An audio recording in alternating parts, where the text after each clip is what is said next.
துணிஞானுக்கு மட்டும்தான் இங்க வாழ்க்கை.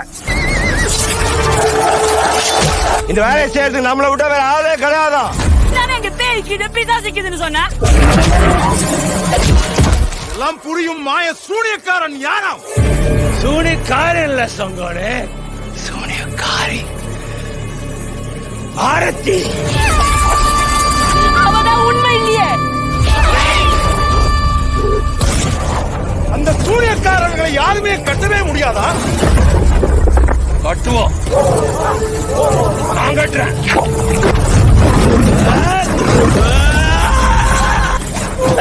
Ah!